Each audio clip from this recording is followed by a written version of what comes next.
ચાવડાના મહંત પર લાગ્યા છે ગંભીર આરોપ। મહંતના મોટાભાઈ નીતિન ચાવડાના વધુ આરોપો છે। વિજય ભગત લોકોને ખોટા માર્ગે દોરે છે, નીતિન ચાવડાએ વાત કરી છે। પોલીસની ખોટી ઓળખ આપી રહ્યા છે મહંત, નીતિન ચાવડાએ વાત કરી છે। સત્તાધારની જગ્યામાં વહીવટદાર નિમાવવા જોઈએ, સત્ય બહાર લાવવા માટે મારે વિભીષક બનવું પડ્યું છે, નીતિન ચાવડાએ વાત કરી છે। આપણે જણાવી દઈએ કે સત્તાધાર જગ્યાના મહંત વિજય બાપુ પર તેમના પૂર્વાશ્રમના સગાભાઈ નીતિન ચાવડાએ જ ગીતા વ્યાસ નામની મહિલા સાથે અનૈતિક સંબંધો સહિતના આક્ષેપો કર્યા હતા।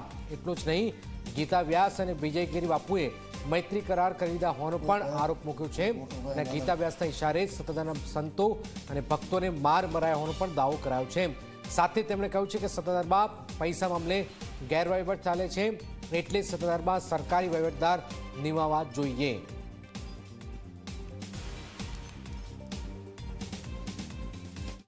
વિજય ભગત ગીતાના કહેવાથી જ ઘણા લોકોને ત્યાં મારવામાં આવ્યો છે।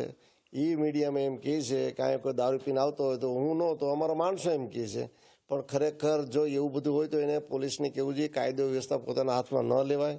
ઘણા લોકોને એને માર્યા છે। મુંબઈમાં ચીમનભાઈ ટાંક જે 70 વર્ષની ઉંમરના છે, મોટા મોટા દાતા છે સત્તાધારના, 40-50 વર્ષથી સેવા કરી, એને ઢોર મારવામાં આવ્યો। જે અમે કડિયા સમાજમાંથી આવી છીએ એ સમાજના ઘણા લોકોને મુંબઈ છે, સુરત છે, અમદાવાદ છે, પછી મહુવા છે, રાજુલા છે, કુંડલા છે, જુનાગઢ, રાજકોટમાં વિજય ભગતે ઘણાને વગર વ્યાજે પૈસા આપે, વ્યાજે પૈસા આપને ખબર નહીં, પૈસા આપે 100% વાત છે। આવનારા સમયમાં એ લિસ્ટ પણ જાહેર કરવામાં આવશે। એ અત્યારે જે કહી શકાય નહીં, કારણ કે કાયદાકીય પ્રોસેસ ચાલુ થઈ ગઈ છે।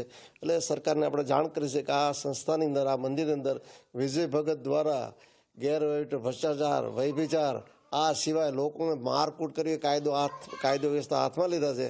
માટે આ સંસ્થાને, આ મંદિરને સરકાર દ્વારા વહીવટદારની નિમણૂક થાય, તેમજ ગૃહમંત્રીને પણ જાણ કરી છે કે આના જે પોતાની જાતને પોલીસ ઓફિસર તરીકે ઓળખાવે છે તો એની સામે કાયદાકીય કાર્યવાહી થાય। હું આગળ એમ કહી દે કે હા, એ જગતના પડમાં એમ કહી દે કે નીતિનભાઈ મને ભણાવ્યો છે, હું એનો આભારી છું, તો તમામ ઇસ્યુ બંધ કરી દઉં।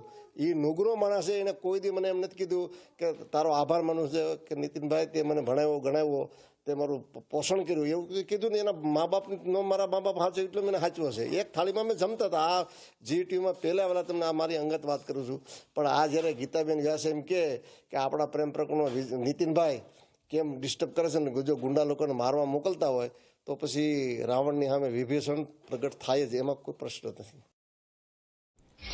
સુરતમાં ફાટ્યો બોગસ તબીબ